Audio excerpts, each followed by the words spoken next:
In this video, we're going to be talking about how do you create a report, and after analyzing the data, how do you present it.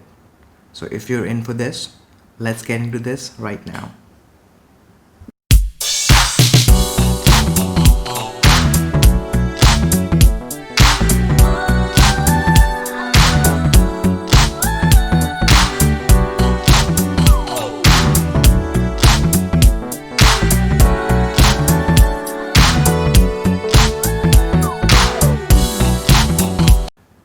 So in my data analyst series, this is my 6th video, which is basically covering my presenting the report piece. And if you're new to my channel, I would recommend going back to the first video and starting from there, because we've been building onto everything. So starting from data extraction to data manipulation to data visualization to analyzing and then finally presenting a report. So in this video, we'll be talking about how do you create a report. And let's just jump right into it. So for this specific example, I went ahead and I did create a report in which I was analyzing the data. So if you would remember from our previous videos, we had created this sample data set. This was a sample data set that we were working with. And we created this sample dashboard. Now from this sample dashboard, this is how I created this report. So in this specific one, I literally took this specific chart here, which is on our second page. So this specific chart I created, and then I took a snapshot of it and I pasted this in a PowerPoint presentation, and I talked about, okay, so in this specific example, what I did was I highlighted the top 3 traffic drivers.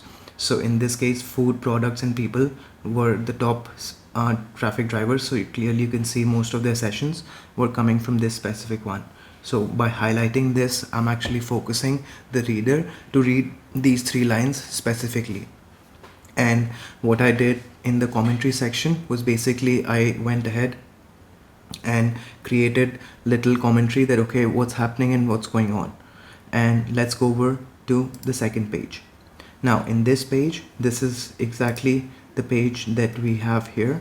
These were the charts that we had created in our last video, and I literally took a snapshot of these and pasted them here and then added a little bit commentary. So if you can see, like, product category drove the maximum number of sessions per block across the board. People was the second top driver. So here you can see people was the second top driver, which is based on our average sessions per post. That is one important metric that we are looking at, and this was a calculated metric which I think we created in our third video. And going over to the next slide.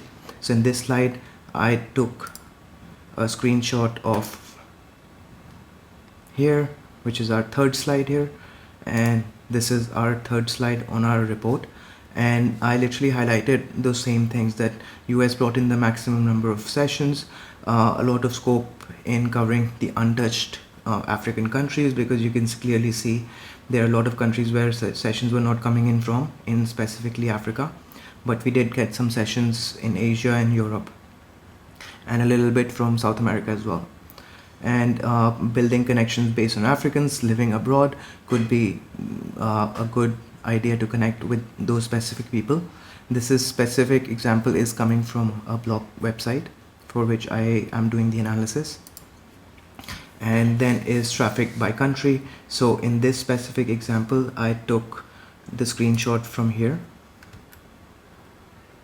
country by channel, and I went ahead and I highlighted this. So in here I can see that organic was the preferred channel for driving.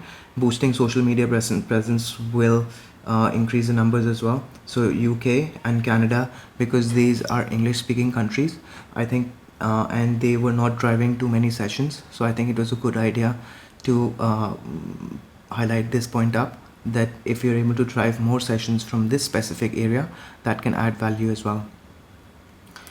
In the next slide, I did by city. So this is from here.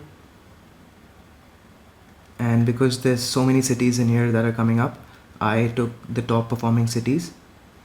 And in this slide, I highlighted these areas where we can drive more sessions from as well. So we know that from Chicago, Irvine, and London, there are traffic coming in, even though this is not our top 3 traffic driving areas, but there is a potential opportunity. So in this case, what I'm trying to do is basically I'm trying to highlight areas of areas where they can improve. So that's our goal as data analysts. Like, once you have the data, and then you start connecting pieces to their specific business, and if you connect it with their business, that adds value. So all these small little insights that we are coming up from here, that's what is our goal.